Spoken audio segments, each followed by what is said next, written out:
Hi everybody, I'm Leigh Moore and welcome to Chapter 1 Live. I'm here today to read the first chapter from my book, Dragonfly. It's the first in the Dragonfly series, which includes the books Undertow, Watercolor, and my new released Mosaic, which is the last book in the series. I'm also the author of the young adult titles, The Truth About Faking, Truth About Letting Go, and the new adult historical book, Rouge. Dragonfly is appropriate for readers ages 14 and up. There is some language, some sexual situations, but it's perfectly safe for PG, 13, and older crowd. All right, so let's get started on the first chapter. Dragonfly, Chapter 1. The first time I saw the Gulf of Mexico, I didn't believe it was real. The colors were so vivid, turquoise and deep marine blue splashing on sparkling white grains of sand. It was as if the whole place glowed in the sunlight. It was beautiful, magical. I had no idea it would change my life, that my parents' decision to move our family almost 1,000 miles south to their tiny hometown just off the coast would drop me into the middle of a decades-old impasse, a separation mandated by a long-forgotten crime, a secret I would accidentally revive. Last day of summer break, I was alone at the public beach just south of Fairview, my new hometown, feeling sorry for myself. Senior year was a day away, and Gabby, the best friend I'd made since we moved here, was gone, her Coast Guard dad reassigned to Key West. A military brat, Gabby was practiced at the art of breaking into a new town, meeting a whole new group of people. I was preparing for the loneliest year of my life. We'd lived in Fairview 3 years, and I still didn't get Southern hospitality. People weren't weird here. They were eccentric or quirky. On top of that, everybody knew everybody.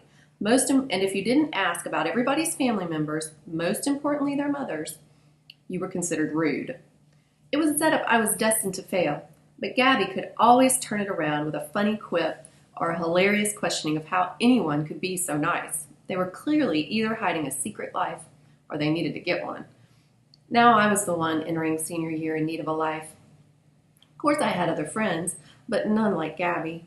We shared everything, and now it was just me and my journal. On the beach, I could pretend it wasn't happening. I could close my eyes behind giant shades and disappear into the sounds of Nova Bossa, which my earbuds delivered directly to my brain. My crazy curls were tied in a knot at the back of my neck under a huge Audrey Hepburn-style straw hat. And I pretended I was somebody important, tanning outside of Cannes or Nice. Maybe a cabana boy would bring me a fruity drink, and I would call someone darling, or something unexpected like that. I was no longer Anna the outsider. I was a star.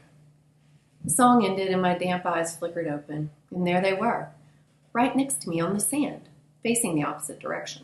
Not really setting up camp or even look like they planned to stay for long, just glowing in the sun. Dad will never go for this, the guy said. He was incredible, tanned, slim, and somewhere around my age. Maybe a little older. His blonde hair blew in his eyes, which I couldn't see behind his dark Ray-Bans, and he moved in a way that radiated confidence. He was the type of guy I was sure got whatever he wanted. I slid my filmy V-trap across my soft stomach, wishing I did more sit-ups, and thankful at least my frizz was well hidden. Lucy's hair was perfect. It was the exact same color as his and hung down her back. It blew in beachy waves around her arms, and she slid one thick lock behind her shoulder before turning to touch my arm. I jumped as if I'd been electrocuted. "Excuse me," she said, smiling like a junior miss. "Have you been here all day?"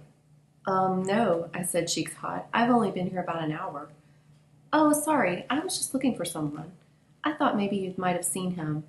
I'm Lucy, by the way." "Anna," I said, shaking the hand she offered, and I didn't. Sorry.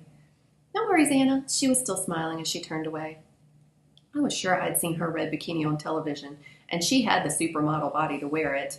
For a moment I wondered if they might be as yet unknown celebrities, here for a secret incognito weekend before going public and becoming superstars. Only why would they pick this spot? More likely they were from Crystal Beach or Hammond Island, one of the ritzy gated communities lining the coast to the east.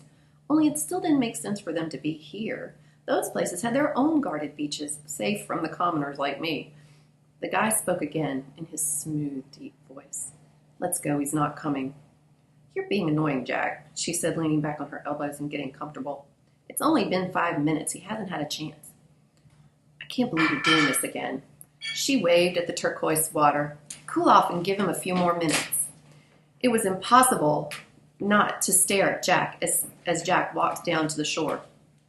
His unbuttoned shirt blew in the breeze, showing off his lined torso, and his board shorts hung loosely around his waist. The water rushed around his legs, and my heart beat a little faster as I imagined the impossible. Me standing beside him, him putting his arm around me, maybe pulling me in for a hug. I actually shivered at the thought. I didn't have a ton of experience with guys, but I knew what a hug felt like.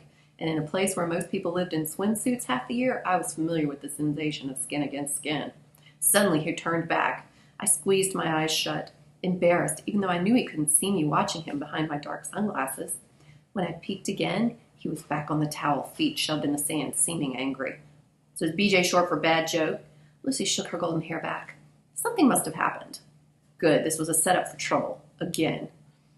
"I don't know what you're talking about." "You do," Jack said, "and it won't get you what you want."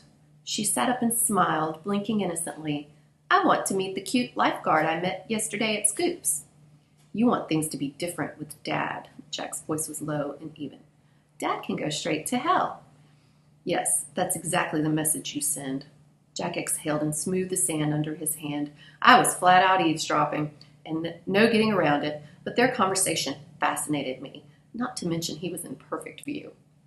"Besides," Lucy sighed, her voice a little sad, "I can't change the reason Dad hates me." "He doesn't hate you, or pretends I don't exist." She slid her long hair back and held it in a ponytail for a moment before dropping it. "But you know what? I'm glad I look like Mom. She was a beauty queen. You got a few of her genes yourself." Jack stood and grabbed his towel. "This conversation is stupid, and I'm leaving." "Whatever, it's hot." She pulled her long cover up over her head, and hot or not, she looked fresh, like she hadn't been in the sun at all. My eyes followed them back to the parking lot where Jack threw their stuff into the back of a steel gray Jeep. 2 doors slammed, and they sped off, heading east in the direction of Hammond Island. And that, I assumed, was the end of it. I'm going to stop there. Thank you for listening to me read the first chapter of Dragonfly. Thank you for checking out Chapter 1 live, and please click on the links below if you'd like to read more or hear more or get your copy of the book. Have a great day.